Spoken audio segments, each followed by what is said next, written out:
Instant tablet சொல்லுவாங்க, ஜெரிங்கால்னு சொல்லுவாங்க, chocolate சொல்லுவாங்க.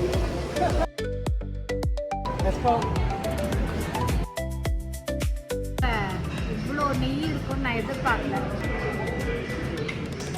ஹலோ ஃப்ரெண்ட்ஸ், வணக்கம். எப்படி இருக்கீங்க? எல்லாரும் சந்தோஷமாக நல்லா ஆரோக்கியமாக இருக்கீங்கன்னு நம்புகிறேன். நாங்களும் இங்கே ரொம்ப நல்லா இருக்கோம். சிங்கப்பூரில் இருக்கிறவங்க மலேசியா, ஜோஹர் பாரோ, ஜேபி அப்படின்ற இடத்துக்கு ஒன் டே ட்ரிப் போயிட்டு வருவாங்க.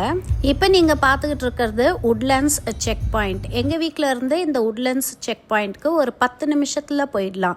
இந்த பார்டரை கிராஸ் பண்ண உடனே மலேசியா செக் பாயிண்ட் வரும். அதுக்கப்புறம் பார்த்தீங்கன்னா ஜோஹர் பாரோ, அதாவது ஜேபி, மலேசியாவோட அந்த பக்கம் பார்டரில் இந்த பிளேஸ் இருக்கும். சிங்கப்பூரில் பொதுவாக பார்த்தீங்கன்னா விலைவாசி காஸ்ட் எல்லாம் கொஞ்சம் ஜாஸ்தியாக இருக்கிறதுனால இங்கே இருக்கிறவங்க அந்த பக்கம் போய் மலேசியாவில் கொஞ்சம் சீப்பாக ஷாப்பிங் எல்லாம் பண்ணுறது, ஹேர் கட் பண்ணுறது அப்படின்றது பொதுவாக பண்ணுவாங்க. நாங்கள் சிங்கப்பூர் டு மலேசியா ஜேபி போய் ஒன் டே ட்ரிப்பில் என்னெல்லாம் பண்ணோம் அப்படின்றது இந்த வீடியோவில் முடிஞ்ச அளவுக்கு நல்லா இன்ட்ரெஸ்டிங்காக ஷேர் பண்ணியிருக்கேன். கூடவே யூஸ்ஃபுல்லாக இருக்கிற மாதிரி கொஞ்சம் டிப்ஸ் அண்ட் ஐடியாஸும் ஷேர் பண்ணியிருக்கேன். வாங்க இப்போ வீடியோக்குள்ளே போகலாம். நான் சுபா, சிங்கப்பூர்லேருந்து இந்த வீடியோவை ஷேர் பண்ணிகிட்டு இருக்கேன். Welcome to Subha vlogs. உட்லண்ட்ஸ்லேருந்து பஸ் எடுத்து மலேசியாவுக்கு பப்ளிக் டிரான்ஸ்போர்ட்லேயும் போகலாம். ஆனால் நாங்கள் கார்லேயே போயிருந்தோம். இதை தான் ஃபர்ஸ்ட் டைம். நான் சிங்கப்பூர் வந்து 19 வருஷம் ஆகுது. இத்தனை வருஷத்தில் ஃபர்ஸ்ட் டைம் கார் எடுத்துக்கிட்டு நாங்கள் ஃபேமிலியோடு போயிருக்கோம். யூஸ்வலாக என் ஹஸ்பண்ட் அவர் ஃப்ரெண்ட்ஸோட காரில் போவார் ஜேபிக்கு. ஆனால் நான் என் ஃபேமிலியோட ஃபர்ஸ்ட் டைம் போனேன். Singapore to Malaysia border cross பண்ணுறது குயிக்காக கிராஸ் பண்ணிடலாம். ஆனால் இந்த டிராஃபிக் ஜாமில் மாட்டாமல் இருந்தால், நாங்கள் வீக்கெண்டில் போனால் கூட்டமாக இருக்கும் அப்படின்றதுனால தான் வீக் டேஸில் போயிருந்தோம். வீக்கில் இருந்து ஒரு 11 மணிக்கு கிளம்பணும். டைம் பார்த்திங்கன்னா இப்போ டிராஃபிக் ஜாம், கார் எவ்வளோ நிற்குது பாருங்கள். இதெல்லாம் கிராஸ் பண்ணி போகிறதுக்கு எங்களுக்கு வந்து ஒரு 12:30 பக்கம் ஆச்சு. 11 o'clock வீட்டிலேருந்து கிளம்புனோம். 12:30க்கு ரீச் ஆகிட்டோம். பப்ளிக் டிரான்ஸ்போர்ட் எடுத்தால் கொஞ்சம் ஃப்ரீயாக போகிற மாதிரி தான் இருக்கும். கார் நின்று போகிற மாதிரி இருக்கும். ஆனால் பப்ளிக் டிரான்ஸ்போர்ட்டில் போகும்போது இந்த கஸ்டம்ஸில் இறங்கி ஏறுற மாதிரி இருக்கும். ஆனால் காருக்கு நம்ம கார்லேருந்து இறங்கவே தேவையில்லை. அப்படியே கார்லேருந்து டைரெக்டாக போகிறதுனால அந்த டைம் எல்லாம் சேவ் ஆகும். ஸோ ப்ளஸ் அண்ட் மைனஸ் பார்த்தோன்னா கார்லேயுமே சேம் டைம்லேயே ரீச் ஆகிடலாம். இந்த வாட்டி நாங்கள் காரில் போகணுன்னு நினச்சது இன்னொரு ரீசன் பார்த்தீங்கன்னா, போகும்போது கூட கொஞ்சம் ஃப்ரெஷ்ஷாக இருப்போம், போயிடலாம். ஆனால் ஷாப்பிங் எல்லாம் முடிச்சுட்டு ரிட்டர்ன் வரும்போது தான் டயர்டாக இருக்கும். வரும்போது பப்ளிக் டிரான்ஸ்போர்ட் எடுத்து டாக்ஸி எடுத்து வீடு வந்து சேரும்போது ரொம்பவே டயர்டாகிடும். அதுவே நம்ம கார் எடுத்துகிட்டு போனோன்னா ஷாப்பிங் பேக்ஸு, நம்ம ஷாப் பண்ணுற திங்ஸ் எல்லாம் காரில் வச்சுக்கிட்டு நமக்கு ஈஸியாக இருக்கும் அங்கேருந்து இங்கே வரத்துக்கு. அதனாலேயே இந்த வாட்டி நாங்கள் காரில் போனோம். சிங்கப்பூரில் ஜூனில் ஸ்கூல் ஹாலிடேஸ் வரும். இந்த ஹாலிடேஸில் எங்கேயுமே ட்ராவல் பண்ணல. பசங்க ஹையர் கிளாஸஸ் போயிட்டதுனால இப்போ அவங்களுக்கு கண்டினியூஸாக டியூஷன்ஸ் ஏதாவது ஒன்று இருந்துகிட்டே இருக்கிறதுனால நாங்கள் பெருசாக எதுவும் ட்ரிப்பு பிளான் பண்ணாதனால சரி இந்த ஒன் டே ட்ரிப்பாவது போயிட்டு வரலாம் அப்படின்ட்டு. வீக்கெண்ட்ஸில் போனால் ரொம்ப டிராஃபிக் ஜாமாக இருக்கும், கஸ்டம்ஸில் நிற்க வேண்டிய வரும் அப்படின்ட்டு தான் நாங்கள் வீக் டேஸில் போகலான்னு பிளான் பண்ணோம். ஆனால் வீக் டேஸில் போயுமே இந்த இடத்துல ரொம்ப டிராஃபிக்காக தான் இருக்குது. எப்போவுமே இந்த இடத்துல வந்து கஸ்டம்ஸில் கொஞ்சம் பிஸியாக தான் இருக்குது. நிறைய பேர் ஜேபியிலேருந்து டெய்லி சிங்கப்பூருக்கு வேலைக்கு வந்துட்டு போவாங்க.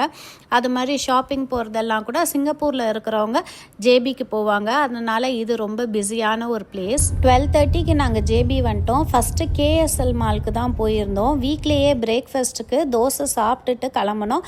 லன்ச் டைமுக்கு கேஎஸ்எல்க்கு வந்துட்டோம். மலேசியாவுக்கு ட்ராவல் பண்ணி வரவங்க ஃபுட்டு நிறைய எக்ஸ்ப்ளோர் பண்ணணும். டிஃப்ரெண்ட் வெரைட்டி நிறைய கைண்ட் ஆஃப் ஃபுட்டு கிடைக்கும். அதெல்லாம் சாப்பிட்டு என்ஜாய் பண்ணணுன்னே வருவாங்க. ஆனால் நான் வெஜிடேரியன் அப்படின்றதுனாலேயே ட்ராவல் பண்ணுறதுக்கு கொஞ்சம் யோசிப்பேன். கேஎஸ்எல் மால் உள்ளே போன உடனேயே ஒரு ஃப்ரூட்ஸ் ஸ்டால் பார்த்தேன். அதனால கொஞ்சம் ஃப்ரூட்ஸ் எல்லாம் எனக்கு வாங்கிட்டேன். சிங்கப்பூரில் டாலர்ஸ் யூஸ் பண்ணுவாங்க, மலேசியாவில் ரிங்கிட் யூஸ் பண்ணுவாங்க. ரிங்கிட் வந்து கேஷ் கொஞ்சமாக வச்சுருந்தோம் நாங்கள். மீதி வந்து கேஷ்லெஸ்ஸாக நம்ம யூட்ரிப் கார்டு வச்சு கூட நம்ம பே பண்ணிக்கலாம். இந்த பச்சை கலரில் ரவுண்டாக ஒரு பழம் இருக்குது பாருங்கள். அது இப்போ தான் நான் ஃபர்ஸ்ட் டைம் பார்க்குறேன். பேர் கேட்டால் டாங்னு சொன்னாங்க. சரி அதுவும் டேஸ்ட் பண்ணலான்னு ஒன்று வாங்கிட்டேன். பசங்க அப்படியே கொஞ்சம் அந்த கார்ன் அதெல்லாம் வாங்கிட்டோம். ஃபஸ்ட்டு உள்ளே வந்த உடனே பசிக்கு கொஞ்சம் சாப்பிட்டாச்சு. இப்போ பார்த்தீங்கன்னா கேஷில் பே பண்ணாமல் ஃபோன்லேயே பே பண்ணுற ஆப்ஷனும் இருக்குது. கேஎஸ்எல் மால் போன உடனே ஒவ்வொரு ஃப்ளோர்லேயுமே இது மாதிரி பெடிக்யூர், மெனிக்யூர், ஹேர் கட் பண்ணுறது, ரீபாண்டிங் பண்ணுறது இதுக்கெல்லாம் நிறைய ஷாப்ஸ் வரிசையாக இருக்கும். இதுக்காகவே நிறைய பேர் அங்கே போய் பண்ணுறதுக்கு ப்ரிஃபர் பண்ணுவாங்க. இங்கே கொஞ்சம் காஸ்ட்டுமே சீப்பாக இருக்கும். போன உடனே பசங்க வந்து அவங்களுக்கு ஹேர் கட் வேணும். அப்புறம் ஒவ்வொரு வாட்டி போகும்போதும் நாங்கள் பெடிக்யூர் பண்ணுவோம். என் ஹஸ்பண்ட் இது வரைக்கும் பண்ணினதே இல்லை. அதனால் போனதுமே ஃபஸ்ட்டு அவர் உட்காந்துட்டாரு. இந்த வாட்டி இது எப்படி தான் இருக்குன்றது நான் ட்ரை பண்ணணும், எனக்கு பண்ணிக்கணும் அப்படின்ட்டு அவர் இதை தான் ஃபர்ஸ்ட் டைம் ட்ரை பண்ணார். இந்தியாவில் நம்ம ஸ்கூல் படிக்கும்போது ரெட்டை ஜடை போட்டு நல்லா ரிப்பனில் மடித்து பின்னி கட்டிட்டு போவோம். ஆனால் இங்கே பார்த்தீங்கன்னா சாதாரணமாக எல்லா பிள்ளைங்களுமே இந்த ஃப்ரண்ட்டில் வந்து ஹேர் கட் பண்ணுறாங்க. என் பொண்ணு மிஷிகா ரொம்ப ஆசையாக அம்மா ஃப்ரண்ட்டில் நான் கொஞ்சம் கட் பண்ணிக்குவா அப்படின்னு இதை தான் ஃபர்ஸ்ட் டைம் ட்ரை பண்ணவான்னு கேட்டால் சரி அப்படின்ட்டு பண்ணேன். ஏன்னா ஆல்மோஸ்ட் எல்லா ஸ்கூல் பிள்ளைங்களும் பண்ணிகிட்டு இருக்காங்க. ஆனால் ஸ்கூலுக்கு போகும்போது அது நல்லா இழுத்து பின் பண்ணிட்டு போவாங்க. என் ஹஸ்பண்டுக்கு ஒரே சந்தோஷம்தான். இப்போ இது பண்ணா உங்க கால் அழகாயிடுமா? 50 வருஷமா யாரும் சுரண்டாத இந்த வழியாக வருது. வரைக்கும் பண்ணதே இல்லை. இந்த பெடிக்யூருக்கு மட்டும் பார்த்தீங்கன்னா 88 ரிங்கிட் வாங்கினாங்க. நான் ப்ரைஸஸ் எல்லாம் கூட இந்த வீடியோவில் ஷேர் பண்ணுறேன், யூஸ்ஃபுல்லாக இருக்கும். நான் கோவிடுக்கு முன்னாடி ஹேர் ட்ரீட்மெண்ட் பண்ணியிருக்கேன், கெராட்டின் ட்ரீட்மெண்ட் பண்ணியிருக்கேன். கோவிடுக்கு அப்புறம் நான் வந்து விட்டுட்டேன் ஃபுல்லாகவே. ஹேருக்கு எந்த ட்ரீட்மெண்ட்டும் பண்ணலை. இப்போ ஒரு சேஞ்ச் பண்ணலாமா, மேக் ஓவர் கொடுக்கலாம் அப்படின்னு ஒரு ஆசையாக இருக்குது. ஆனால் எனக்கு கெராட்டின், போட்டாக்ஸ், கெமிக்கல் எதுவும் போட வேண்டாம், நேச்சுரல் ஹெர்பல் ஏதாவது ஸ்ட்ரெங்தனிங் ட்ரீட்மெண்ட்டு, கொஞ்சம் soft and anti frizz treatment மாதிரி பண்ணலாம் அப்படின்றத பார்த்துக்கிட்டு இருந்தேன். அவங்களும் வந்து எனக்கு நிறைய ஆப்ஷன்ஸ் எல்லாம் காட்டினாங்க.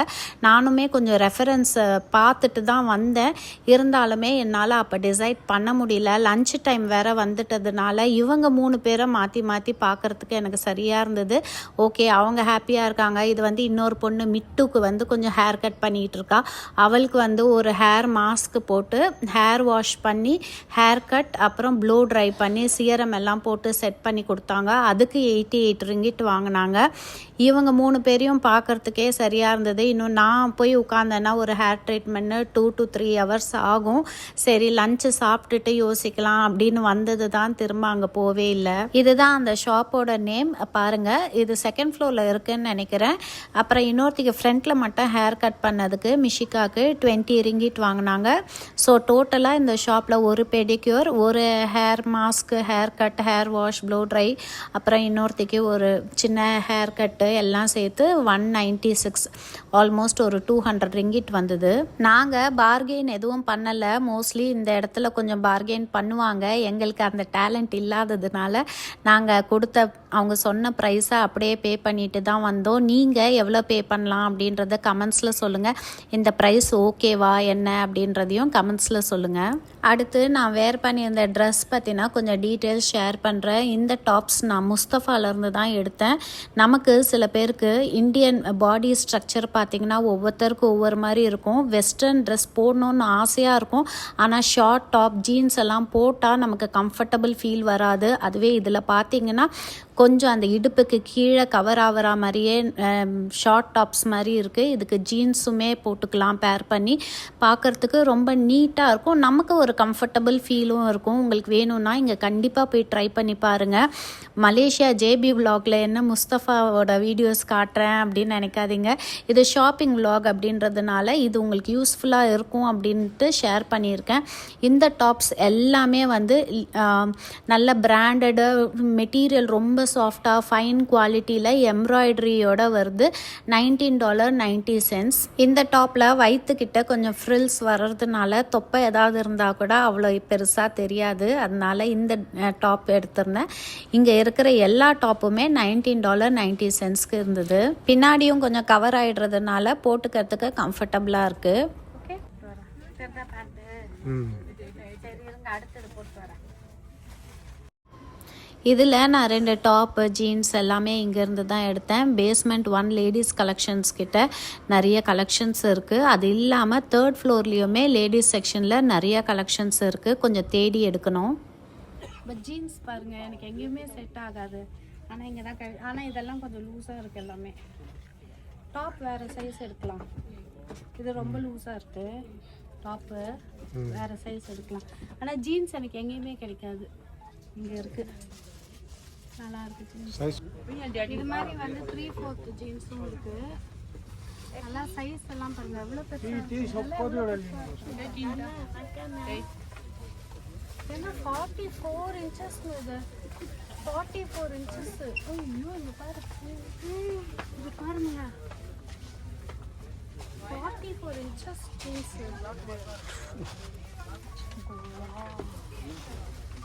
எவ்வளோ பேருக்கு யூஸ்ஃபுல்லாக இருக்குது. இங்கே பாருங்க இது எல்லாமே எவ்வளோ பெரிய பெரிய சைஸ் இருக்குன்னு, நல்லா செம்ம பெருசு. அது மாதிரி இதுலேயும் வந்து நல்லா 3XL இதெல்லாம் ஜீன்ஸ் எல்லாம் இருக்குது. இதோட ப்ரைஸ் பாருங்க, இங்கே வாங்க ப்ரைஸ் பாருங்க. 44 வந்து $18.50 தான். டைம் ஸ்பெண்ட் பண்ணி கொஞ்சம் போய் நல்லா தேடி பார்த்தா நல்லாவே கிடைக்குது. சைஸஸ் எல்லாமே எல்லா சைஸஸும் அவைலபிளாக இருக்குது. அதனால் 4XL 5XL எவ்வளோ மேக்ஸிமம் சைஸஸ் இருக்கோ எல்லாமே அவைலபிளாக இருக்குது. எனக்கு பார்த்தோன்னே கொஞ்சம் ஷாக்கிங்காக இருந்தது, இவ்வளோ கலெக்ஷன் இவ்வளோ சைஸ் ஆப்ஷன்ஸ் வச்சுருக்காங்களா அப்படின்னு. நீங்கள் ப்ளஸ் சைஸஸ் தேடிட்டு இருந்தீங்கன்னா இங்கே போய் செக் பண்ணி பாருங்கள். இப்போ back to JB KSL mall. அந்த ஹேர் ட்ரீட்மெண்ட் பெடிக்யூர் எல்லாம் முடிச்சுட்டு கீழே வந்த உடனேயே அந்த எஸ்கலேட்டர் பக்கத்தில் இது மாதிரி ஒரு ஸ்நாக்ஸ் ஷாப் வச்சுருக்காங்க. இந்த ஸ்நாக்ஸ் எல்லாமே வெஜிடேரியன் ஃப்ரெண்ட்லி, டேஸ்ட் எல்லாம் ரொம்ப நல்லா இருந்தது. அதனால் இங்கே சாம்பிள்ஸ் எல்லாம் கொடுத்துட்டு இருந்தாங்க. இது ஒவ்வொரு ஃப்ளோர்லேயுமே இது மாதிரி வச்சுக்கிட்டு இருக்காங்க. டேஸ்ட் எல்லாம் கொடுத்தாங்க. சாப்பிட்டு பார்த்து ரொம்ப பிடிச்சதுனால இங்கேருந்து கொஞ்சம் ஸ்நாக்ஸ் எல்லாமும் வாங்கினோம்.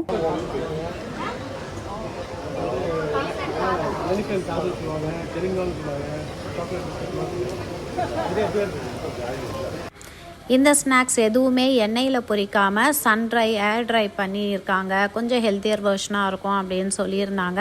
இந்த ஸ்நாக்ஸ் எல்லாம் சிங்கப்பூரில் கிடைக்காது அப்படின்றதுனால அங்கேருந்து வாங்கினோம். ஒரு டிஃப்ரெண்ட் டேஸ்ட்டாக இருந்தது. இங்கே ஸ்நாக்ஸ் எல்லாம் வாங்கினது 90 ரிங்கிட் வந்தது. ப்ரைஸஸ் எல்லாம் சொல்கிறேன், ஏன்னா 1 டே ட்ரிப் JBக்கு போனால் எவ்வளோ எல்லாம் செலவு ஆகும், என்னெல்லாம் ஷாப்பிங் பண்ணலாம், என்ன கிடைக்குது அப்படின்றது ஒரு இன்ஃபர்மேஷன் ஷேர் பண்ணுறதுக்காக. இது வந்து ஆயில் கிடையாதுன்னா இதுல சன்லைட்லயே பொரிக்குது. ஆமா தெரியுது, ஆயில் இல்லன்னு தெரியுது. கரெக்ட். அதான் ஏதோ ஒரு டிஃபரன்ஸ் தெரியுது. Mostly all of this allot.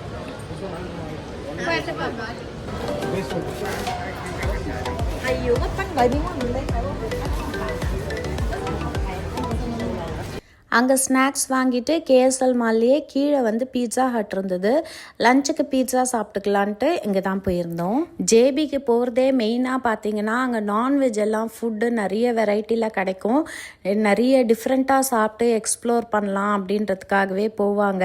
ஆனால் நான் வெஜிடேரியன்றதுனால என் ஃபேமிலி எனக்காக அட்ஜஸ்ட் பண்ணிவிட்டு இது மாதிரி பீட்சா வந்து சாப்பிட்டாங்க. அவங்களுக்கு ஆசை தான் புதுசாக ஏதாவது ட்ரை பண்ணணும் அப்படின்ட்டு. பட் நான் இருந்ததுனால இது மாதிரி இதனாலேயே வந்து என் ஃபேமிலி கூட வெளியே போகிறதுக்கு நான் கொஞ்சம் யோசிப்பேன். ஏன்னா என்னால் அவங்களும் வந்து என்ஜாய் பண்ண முடியாமல் போகுதோ அப்படின்ட்டு.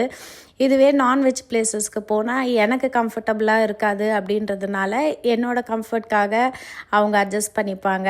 இப்படி தான் போயிட்டுருக்கு. காரில் போனதுனால ஃப்ரீ அண்ட் ஈஸியாக நாங்கள் நினச்ச இடத்துக்கு கிளம்பி போயிட்டே இருக்க முடிஞ்சுது.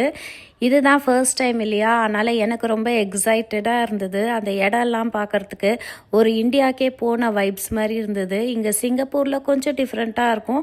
அதுவே மலேசியாவில் பார்த்திங்கன்னா அந்த அட்மாஸ்ஃபியர் எல்லாமே கொஞ்சம் டிஃப்ரெண்ட்டாக இருந்தது. இந்த ட்ரிப் எனக்கு ரொம்ப பிடிச்சிருந்தது. கார் இல்லைனாலும் பரவாயில்ல, டாக்ஸி எடுத்துக்கலாம், பப்ளிக் டிரான்ஸ்போர்ட் இருக்கும். ஜஸ்ட்டு சொல்கிறேன், நம்ம ஓன் டிரான்ஸ்போர்ட் இருந்ததுன்னா அது ஈஸியாக நம்ம ஒரு பிளேஸ்லேருந்து இன்னொரு பிளேஸ் போகலாம் இல்லையா, அதுக்காக. அடுத்து நாங்கள் JBயில் இருக்கிற பாரடியம் மாலுக்கு போயிருந்தோம். இதுதான் ஃபர்ஸ்ட் டைம் நான் இந்த மாலுக்கு போகிறேன். என்ன மாதிரி யாராவது இருக்கீங்கன்னா கண்டிப்பாக கமெண்ட்ஸில் சொல்லுங்கள். இவ்வளோ வருஷமாக சிங்கப்பூரில் இருந்தும் கூட இதெல்லாம் நான் பார்க்கவே இல்லை. இப்போ தான் கொஞ்சம் கொஞ்சம் எக்ஸ்ப்ளோர் பண்ணுறேன். ரொம்ப நாளாக என் ஹஸ்பண்ட் JB போகலான்னு கூப்பிட்டுட்டு இருக்காரு. நான் தான் அவாய்ட் பண்ணிகிட்டு இருந்தேன். ஆனால் இந்த வாட்டி போயிட்டு I felt it is worth the trip அப்படின்ற மாதிரி எனக்கு ரொம்பவே பிடிச்சிருந்தது. ஒரு ஃப்ளோர் தான் எங்களால் போக முடிஞ்சது. ஏன்னா அந்த ஒரு ஃப்ளோர்லேயே அவ்வளோ கடைகள் இருந்தது, கலெக்ஷன்ஸ் நிறைய இருந்தது. ப்ரைஸஸ் பார்த்திங்கன்னா சிங்கப்பூருக்கும் மலேசியாவுக்கும் ரொம்ப ப்ரைஸஸ் டிஃப்ரென்ஸ் இல்லை, ஆனால் கலெக்ஷன்ஸ் வந்து நிறைய வெரைட்டிஸ் கிடச்சிது. அன்றைக்கி எனக்கு ஹேர் ட்ரீட்மெண்ட் எதுவும் பண்ணலை, அதனால் இன்னொரு நாள் போகிற பிளான் இருக்குது. ஸோ நீங்கள் எனக்கு ஏதாவது டிப்ஸ் ஐடியாஸ் சொல்லணுன்னா கண்டிப்பாக கமெண்ட்ஸில் சொல்லுங்கள், நானும் தெரிஞ்சுக்கிறேன். என்ன மாதிரி யாராவது இந்த மாதிரி இந்த இடத்துக்கு போகாமல் இருந்தீங்கன்னா நான் போயிட்டு வந்த எக்ஸ்பீரியன்ஸ் இந்த வீடியோவில் ஷேர் பண்ணுறேன். இங்கே வந்து படினி அப்படின்னு ஒரு ஷாப் இருக்குது. அங்கே என் ஹஸ்பண்டுக்கு அந்த மெட்டீரியல் குவாலிட்டி எல்லாம் ரொம்ப பிடிக்கும். கலெக்ஷன்ஸும் நிறைய கிடைக்கும். இங்கே ஹேண்ட்பேக் கலெக்ஷனும் நிறைய இருந்தது. 89 ரிங்கிட் போட்டிருந்தது. ஆல்மோஸ்ட் $30 $35 சிங் டாலரில் வருது. ஸோ பேட்டாவில் நான் வாங்கின ஹேண்ட்பேக்கே $35 தான் நான் வாங்கியிருந்தேன். இங்கேயும் பார்த்தீங்கன்னா 100 ரிங்கிட் 90 ரிங்கிட் அது மாதிரி ப்ரைஸஸில் இருந்தது. கலெக்ஷன்ஸ் இருக்கிறதுனால நமக்கு சூஸ் பண்ணுறதுக்கு ஆப்ஷன்ஸ் சாய்ஸஸ் இருக்குது. இங்கே கொஞ்சம் பேக்ஸ் எல்லாம் பார்த்துட்டு மெயினாக பசங்களுக்கு டாப்ஸு டிஷர்ட்டு ஜீன்ஸு இதெல்லாம் எடுக்கணும்னு சொல்லியிருந்தாங்க. அவங்களுக்கு ஷாப்பிங் பண்ணலாம் அப்படின்ட்டு தான் பார்த்துக்கிட்டு இருந்தோம். சிங்கப்பூரில் வந்து இவங்க போனாலும் நிறைய கடை போயிட்டு வருவாங்க, ட்ரெஸ் எல்லாம் வாங்கவே மாட்டாங்க. அதனால் கண்டிப்பாக இங்கேயாவது வாங்கி ஆகணும் அப்படின்ற மாதிரி நான் எல்லாம் கடைக்குள்ளே விட்டோன்னா எல்லாமே வாங்குவேன். நல்லா மேக்கப் பண்ணுறதுலேருந்து ட்ரெஸ்அப் பண்ணுறதுலேருந்து எல்லாமே இன்ட்ரெஸ்ட்டு. என் பொண்ணுங்க அப்படியே அவங்க அப்பா மாதிரி எதுலேயும் பெருசாக இன்ட்ரெஸ்ட் இருக்காது. ட்ரெஸ்ஸு எது இருக்கோ ஒரு டிஷர்ட்டு பேண்ட்டு போட்டு கிளம்பிடுவாங்க. இந்த டாப்போட காஸ்ட் 60 ரிங்கிட் வந்தது. சிங் டாலர்ஸ்க்கு ஒரு $20 வரும். ப்ரைஸ் கம்பேரிசன் பாருங்கள் எப்படின்னு. பட் கலெக்ஷன்ஸ் கிடைக்குது இல்லையா, இது பார்க்குறதுக்கு நல்லா இருந்தது. இந்த டாப்பு எம்ப்ராய்டரி ஒர்க்கோட நல்லாயிருக்கு. நான் போட்டு பார்த்து நல்லா இருக்கான்னு கேட்டுக்கிட்டு இருந்தேன். ஆனால் என் பொண்ணு போட்டதுனால அவங்க அப்பா வந்து அவளுக்கு தான் அது நல்லா இருக்கு அப்படின்ட்டு அவள் அதை எடுத்துட்டா. இதில் ஒரு கலர் இருக்குது, இதில் ஒரு கலர். நான் கையில் வச்சுருக்கிற பிளாக் கலர் ஹேண்ட்பேக் என்னோட ஹேண்ட்பேக். அதே மாதிரி பார்த்திங்கன்னா அங்கே வந்து ஒயிட் கலர்லேயும் பிளாக் கலர்லேயும் கொஞ்சம் சிமிலராக ஹேண்ட்பேக் இருந்தது. அது வந்து 89 ரிங்கிட் ப்ரைஸில் இருந்தது. கலெக்ஷன்ஸ் இன்னும் கொஞ்சம் கூட இருந்தது. எனக்கு ஹேண்ட்பேக் வாங்குகிற பிளான் இருந்தது, ஆனால் எல்லாமே என்கிட்ட இருக்கிற இந்த பிளாக் ஹேண்ட்பேக் மாதிரியே இருந்ததுனால கொஞ்சம் எதாவது டிஃப்ரெண்ட்டாக இருக்கட்டும் அப்படின்ட்டு. மீதி எல்லாம் பார்த்திங்கன்னா ஜிப் இல்லை, ஓப்பனாக இருக்கிற மாதிரி இருக்குது. அதனால் எதுவும் செட் ஆகலை அப்படின்ட்டு அதுவும் வாங்கலை. கடைசியில் பார்த்தீங்கன்னா அன்றைக்கி போயிட்டு வந்து எனக்குன்னு எதுவுமே ஷாப்பிங்கும் பண்ணலை, எந்த ஒரு ஃபேஷியல் ஹேர் ட்ரீட்மெண்ட் எதுவுமே பண்ணலை. திரும்ப கண்டிப்பாக நான் ஒரு நாள் தனியாக எனக்காகன்னு போகணும். என் ஹஸ்பண்டுக்கும் என் பொண்ணுங்களுக்கும் அங்கே கலெக்ஷன்ஸ் நல்லா செட் ஆகிடுச்சு. அவங்க நல்லா ஷாப் பண்ணாங்க. வாங்கிட்டீங்களா?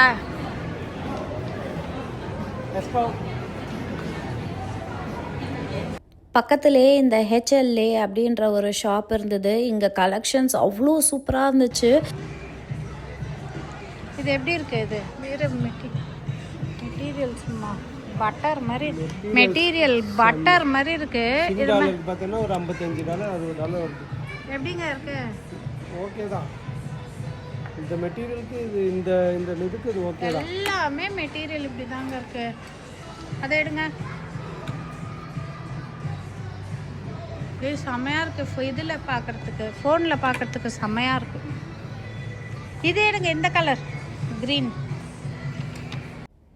இந்த ஷர்ட் எல்லாம் சிங் டாலர்ஸ்க்கு ஒரு $60 பக்கம் வந்தது. ஸோ எக்ஸ்பென்சிவாக என்னன்றது கமெண்ட்ஸில் சொல்லுங்கள். ஆனால் அதுக்கு வர்த்தாக குவாலிட்டி இருந்தது. Design and colour combinations prints எல்லாம் அவ்வளோ கலெக்ஷன்ஸ் வெரைட்டிஸ் அவ்வளோ கொடுத்துருக்காங்க. ஃபஸ்ட்டெல்லாம் மென்னுக்கு பார்த்திங்கன்னா பிளெயினு இல்லை ஸ்ட்ரைப்டு இப்படி தான் இருக்கும். ஆனால் இப்போல்லாம் பார்த்திங்கன்னா நமக்கே டஃப் கொடுக்குற அளவுக்கு அவங்களுக்கு அவ்வளோ கலர்ஸு பிரிண்ட்ஸு நல்லா அழகாக இருக்குது. அந்த மெட்டீரியல் குவாலிட்டி அப்படியே பட்டரி டச் மாதிரி இருந்தது. என் ஹஸ்பண்ட்க்கு ரொம்ப பிடிச்சிருந்தது. இப்போ அவர் போட்டிருக்கிற அந்த டிஷர்ட் கூட படினியில் வாங்கினது தான். இப்போல்லாம் மெட்டீரியலும் ரொம்ப சாஃப்டாக வருது. அதுக்கேற்ற மாதிரி டிசைன்ஸ் பிரிண்ட் கலர் காம்பினேஷன்ஸும் ரொம்ப நல்லா வந்துட்டுருக்கு. இந்த ஷாப்பில் பார்த்திங்கன்னா அவ்வளோ கலெக்ஷன்ஸ் ரொம்ப நல்லா இருந்தது. ட்ரை பண்ணி பாருங்கள். இங்கே அஃபிஷியல் வேருக்கு இது மாதிரி கலெக்ஷன்ஸும் இருந்தது. யூஸ்வலாக மென்ஸ்க்கு வந்து கலெக்ஷன்ஸ் அவ்வளோவா இருக்காது. மென்ஸுக்கு கூட இப்படியெல்லாம் கலெக்ஷன்ஸ் இருக்கும் அப்படின்றது நான் இங்கே தான் பார்த்து தெரிஞ்சுக்கிட்டேன். அடுத்து பார்த்திங்கன்னா இது பக்கத்தில் H&M கடைக்கு போயிருந்தோம். அங்கே வந்து நிறைய கலெக்ஷன்ஸ் இருந்தது. அங்கே நிறைய ட்ரெஸ்ஸஸ் எடுத்தாங்க. ஆனால் அதுக்குள்ளே பார்த்திங்கன்னா நான் ரொம்ப டயர்டாயிட்டேன். அவ்வளோ கலெக்ஷன்ஸ் எடுத்து காட்டினாலும் அது போரிங்காக தான் இருக்கும் அப்படின்ட்டு அதெல்லாம் எதுவுமே நான் கவர் பண்ணலை. இந்தியாவில் இந்த மேக்ஸ் நிறைய பிரான்ச்சஸ் நம்ம பார்த்துருப்போம். ஆனால் மலேசியாவில் மேக்ஸ் இருக்கா அப்படின்றது எனக்கு ரொம்ப சர்ப்ரைசிங்காக இருந்தது. மேக்ஸ்குள்ளேயும் போயிட்டு ஒரு ரவுண்டு பார்த்துட்டு வந்தேன்.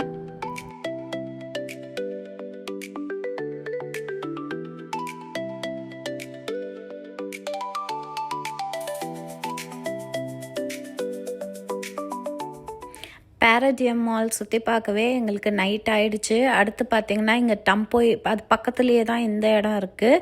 இங்கே வந்து டின்னர் சாப்பிட்டுட்டு சாமிக்கு பூ எல்லாம் வாங்கிட்டு போகலாம் அப்படின்னு இங்கே வந்ததும் ஒரு இந்தியன் வைப்ஸ் மாதிரி இருந்தது. இதையெல்லாம் என் பொண்ணுங்களோட வேலை. எங்கே பூனையை பார்த்தாலும் பூனையை கொஞ்சிட்டு அங்கே ஃபோட்டோ வீடியோ எல்லாம் எடுத்துகிட்டு வருவாங்க. இந்த பிளேஸ் அப்படியே நம்ம சிங்கப்பூரில் இருக்கிற லிட்டில் இந்தியா மாதிரியே இருந்தது. இந்தியன் ஷாப்ஸு, இந்தியன் ட்ரெஸ்ஸஸ்க்கு தேவையான கடைகள், பூ கடைகள் இதெல்லாம் அங்கே நிறைய இருந்தது. இங்கே பூவெல்லாம் நம்ம சிங்கப்பூரில் கிடைக்கிற மாதிரி இல்லை, கொஞ்சம் டிஃப்ரெண்ட்டாக இருந்தது. இது மாதிரி ஒரு பக்கெட்டு தண்ணியில் அதில் கலர் போட்டு வச்சுருக்காங்க. அந்த கலரை அப்சர்வ் பண்ணிவிட்டு இந்த பூவெல்லாம் அந்தந்த கலர் சேஞ்ச் ஆகுது. இதில் இருந்து இந்த பொக்கே மாதிரி வச்சுருக்காங்க. நம்ம எடுத்தோன்னா ஒரு 2 ஸ்டெம் எடுத்தோன்னா அதுக்கேற்ற ப்ரைஸு அது மாதிரி சொல்லியிருந்தாங்க. ஒரு ஸ்டெம் வந்து 2 ரிங்கிட் சொல்லியிருந்தாங்க. நான் ஒரு 4 ஸ்டெம் எடுத்து 8 ரிங்கிட்டுக்கு பூ வாங்கினேன். நல்லா அஃபோர்டபுளாக இருந்தது பூ. அந்த பொக்கேல இருந்து குட்டி குட்டி பூவை வச்சு அது மாதிரி அழகாக க்யூட்டாக சின்ன மாலை செஞ்சுருந்தாங்க. அப்புறம் சுருட்டில் மாலை இதுதான் நான் ஃபர்ஸ்ட் டைம் பார்க்குறேன். கருப்பர், வீரன், ஐயனாரப்பன் இது மாதிரி சுவாமிகளுக்கெல்லாம் இது மாதிரி சுருட்டில் மாலை வாங்கி சாத்துவாங்களாம். பக்கத்துலேயே டின்னர் சாப்பிட்றதுக்கு இந்த தாராஸ் மெஸ் அப்படின்ற ஒரு பிளேஸ்க்கு வந்திருந்தோம். நான் டின்னர் வந்து கண்டிப்பாக எனக்கு இந்தியன் ஃபுட்டு தான் வேணும் அப்படின்னு கேட்டுட்டேன்.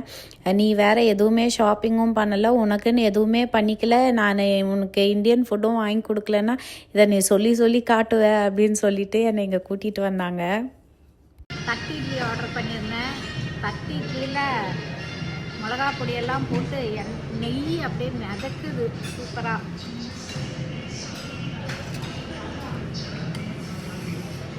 பயங்கர இவ்வளோ நெய் இருக்கும்னு நான் எதிர்பார்க்கல. நான் தட்டு இட்லி ஆர்டர் பண்ணியிருந்தேன். மேலே இட்லி பொடி, நெய், சட்னி, சாம்பார் எல்லாம் வச்சு கொடுத்து ஆவி பறக்க கொதிக்க கொதிக்க ரொம்ப சூப்பராக இருந்தது. டின்னர் வந்து நல்லா சாட்டிஸ்ஃபைடாக இருந்தது. பக்கத்துலேயே பார்த்திங்கன்னா இந்தியன் ரெஸ்டாரண்ட்ஸ் நிறைய இருக்குது. அடுத்த வாட்டி போகும்போதெல்லாம் ஒரு இடத்த ட்ரை பண்ணணும். நாங்கள் சாப்பிட்டு முடிச்சு அந்த கடையிலேருந்து கிளம்பும்போது மணி பார்த்திங்கன்னா 9:45. போகும்போது டிராஃபிக் ஜாம் இருந்தது. வரும்போது சுத்தமாக டிராஃபிக் ஜாம் எதுவுமே இல்லை. ஸ்ட்ரெயிட்டாக வந்துட்டோம்.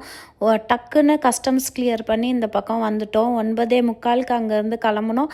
10:45 வீடு வந்து சேர்ந்துட்டோம். ரிட்டர்ன் வரும்போது நிறைய விஷயம் பேசிட்டு வந்தோம். நம்ம ஒரு நாள் ஜேபிக்கு வந்து போகிறதுக்கே இது மாதிரி இருக்குது டிராஃபிக் ஜாம் எல்லாம். ஆனால் எவ்வளோ பேர் இங்கேருந்து டெய்லி ஒர்க்குக்கு, ஆஃபீஸ் போகிறதுக்கு, வேலைக்கு போகிறதுக்கு ஜேபியிலேருந்து இந்த கஸ்டம்ஸ், இந்த கிளியரன்ஸ் எல்லாம் க்ராஸ் பண்ணிட்டு தான் சிங்கப்பூருக்கு வேலைக்கு வராங்க. திரும்ப வேலை முடிச்சுட்டு நைட்டு ஜேபிக்கு போகிறாங்க. நம்ம என்னைக்காவது ஒரு நாள் பண்ணுற இந்த ஒரு ட்ராவல் வந்து நிறைய பேர் டெய்லி இது மாதிரி ட்ராவல் பண்ணிகிட்ருக்காங்க அப்படின்றது நிறைய விஷயம் பேசிட்டு வந்தோம். இந்த ட்ரிப்பில் மெயினாக என்ன எங்களுக்கு ஃபீல் ஆச்சுன்னா, நல்ல ஒரு ஃபேமிலி பாண்ட், நிறைய விஷயம் பேசணும். காரில் ட்ராவல் பண்ணும்போது நிறைய டிஸ்கஸ் பண்ணோம். ஸோ அந்த ஃபேமிலி டைம் அப்படின்றது இந்த லாங் ட்ராவல், இந்த க்ராஸ் பண்ணி இந்த டிராஃபிக் ஜாமை க்ராஸ் பண்ணி போயிட்டு வர்றது எல்லாமே எங்களுக்கு ஃபேமிலி பாண்ட் ரொம்ப நல்லா இருந்தது. And also I am looking forward for more such trips. இன்னுமே நிறைய ட்ரிப்ஸ் இது மாதிரி காரில் போனோம், நாங்கள் ஃபேமிலியோட ட்ராவல் பண்ணணும் அப்படின்றது ஃப்யூச்சரில் நான் ரொம்ப எதிர்பார்த்துட்ருக்கேன். எப்போவுமே கல்யாணம் ஆனப்பையிலேருந்தே நாங்கள் வந்து குரூப்ஸ்லேயே தான் ட்ராவல் பண்ணுவோம். எங்களுக்கு கல்யாணம் ஆனோன்னா ஹனிமூனுக்கு கூட பார்த்திங்கன்னா இவங்க சித்தப்பா பையனுக்கு அப்போ தான் கல்யாணம் ஆயிருந்தது. ஒரு வார கேப்பில் வந்து ரிலேட்டிவ்ஸ் சில 2 மேரேஜ் நடந்ததுனால ஹனிமூன் கூட அவங்க ஒரு கப்பிள், நாங்கள் ஒரு கப்பிள்னு 4 பேராக தான் போனோம். அப்பையில் ஆரம்பித்து இப்போ வரைக்குமே நாங்கள் ஒரு குரூப்பாகவே தான் ட்ராவல் பண்ணுவோம். இது மாதிரி ஃபேமிலி தனியாக ட்ராவல் பண்ணது இது தான் ஃபர்ஸ்ட் டைம். ரொம்ப நல்லா இருந்தது. இனிமே வந்து இது மாதிரி ஃபேமிலி நாங்கள் தனியாக போய் எக்ஸ்ப்ளோர் பண்ணுறது நிறையவே ட்ரை பண்ணணும் அப்படின்ட்டு நான் எதிர்பார்க்குறேன். இது என்ன பைப் தெரியுமா? 3 பைப்போ 4 பைப்போ வருது. தெரியல, எவ்வளோ பெருசாக இருக்குது, பெரிய பைப்பாக இருக்குது. இந்த தண்ணி தான் மலேசியாவிலேருந்து சிங்கப்பூருக்கு தண்ணி சப்ளை பண்ணுறாங்க. சிங்கப்பூரோட தண்ணி தேவையில்லை, இது ஒரு பார்ட்டு. இப்போ சிங்கப்பூரில் நிறைய பேக்கப்புக்கு ரெசர்வாயரு, இந்த கழிவு நீர் சுத்திகரிக்கிறது, அது கடல் நீரை கூட இப்போது சுத்திகரித்து தண்ணிக்கு இது பண்ணிட்டாங்க. ஆனால் ஸ்டார்டிங் அப்போது சுதந்திரம் வாங்கினப்போலாம் வந்து சிங்கப்பூரில் அந்த அளவுக்கு ஃபெசிலிட்டி இல்லை. மலேசியா வந்து சிங்கப்பூருக்கு அக்ரிமெண்ட் இருக்குது, 2060 வரைக்கும் தண்ணி கொடுக்கணும். 2060 இருக்கும். அதுக்கப்புறம் என்ன ஆகும்? அதுக்கப்புறம் என்ன ஆகும்லாம் தெரியாது. ஒரு வேளை அவங்க ரினியூ பண்ணலாம். கான்ட்ராக்ட் அக்ரிமெண்ட் வந்து 2060 வரைக்கும். அதுக்கப்புறம் கண்டினியூ பண்ணுவாங்களா இல்லையான்னு தெரில. பட் ஆனால் சிங்கப்பூர் வந்து இப்போ 2060க்கு அப்புறம் மலேசியா தண்ணி கான்ட்ராக்ட் ரினியூ பண்ணல கொடுக்கலன்னா கூட சிங்கப்பூர் வந்து அதுக்கான பேக்கப் பண்ணிட்டாங்க. ஸோ தண்ணி என்ன பண்ணுவாங்கன்னு தெரியாது. ஆனால் சிங்கப்பூரோட தேவைக்கு பேக்கப் ரெடி. அதான் சிங்கப்பூர் கவர்மெண்ட்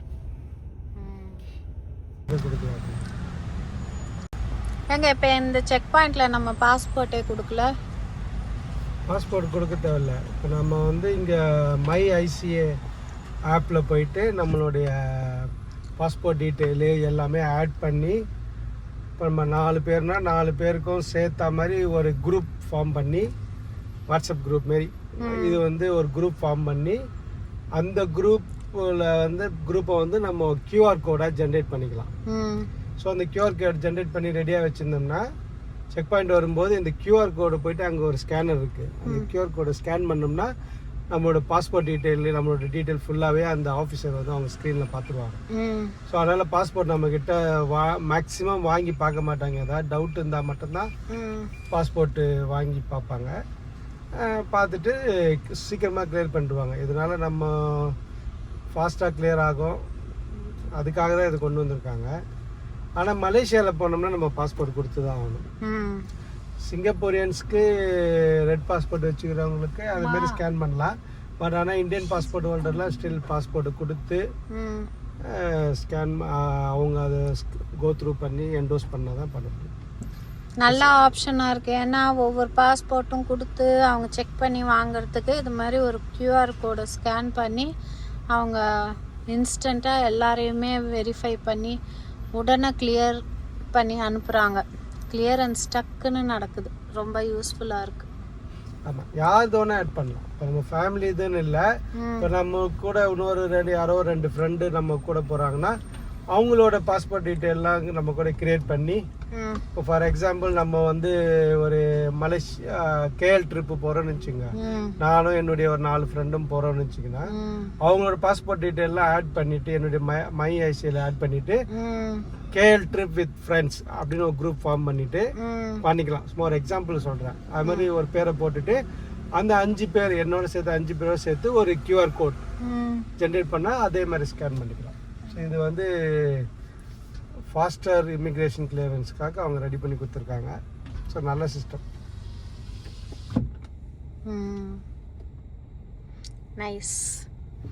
பாஸ்போர்ட்டே கொடுக்காம சூப்பராக டக்குன்னு வேலை முடிஞ்சிச்சு. போகும்போது தான் கொஞ்சம் லேட் ஆச்சு. நம்ம இங்கேருந்து காலையில் போகும்போது லேட் ஆச்சு. ஆனால் இப்போ ரிட்டர்ன் வர்றது 1 மணி நேரத்தில் வந்துட்டோங்க. 9:45க்கு ஜேபிலேருந்து நம்ம சாப்பிட்டு கிளம்பும்போது டைம் 9:45, 10:45, 11க்குள்ளே நம்ம வீட்டுக்கே போயிடுவோம். ஏன்னா இந்த செக் பாயிண்ட்லேருந்து நம்ம வீடு ஒரு 10 நிமிஷம் தான் போகிறது. இங்கேருந்து 10 மினிட்ஸ் தான். அதனால் டக்குன்னு போயிடலாம். மோட்டார் சைக்கிளுக்கு இங்கே தனி லேன் இருக்குது. ஆனால் இவங்கெல்லாம் டெய்லி வேலைக்கு போயிட்டு வருவாங்கல்ல. பைக்கை பாருங்க, இது ஒரு பாக்ஸை ஓப்பன் பண்ணுறாங்க பாரு, செக்கிங். செக்கிங் பாக்ஸ் ஓப்பன் பண்ணி காட்டணும். ஆனால் டெய்லி உங்கள் வேலைக்கு வந்து ஜேபி இங்கே மலேசியாவிலேருந்து சிங்கப்பூருக்கு வேலைக்கு போயிட்டு வருவாங்களே. ஆமாம், வெரி ஹார்ட் ஒர்க்கிங். காலையில் 11 மணிக்கு வீட்டில் இருந்து கிளம்பி நைட்டு 11 மணிக்கு வீட்டுக்கு வந்துட்டோம். 1 day trip from Singapore to Malaysia JB. இந்த வீடியோ உங்களுக்கு ரொம்ப பிடிச்சிருக்குன்னு நம்புகிறேன். இவ்வளோ தூரம் வீடியோ பார்த்தீங்கன்னா ரொம்ப நன்றி. மீண்டும் ஒரு நல்ல வீடியோவில் வந்து சந்திக்கிறேன். அது வரைக்கும் take care and bye. Thank you for வாட்சிங்.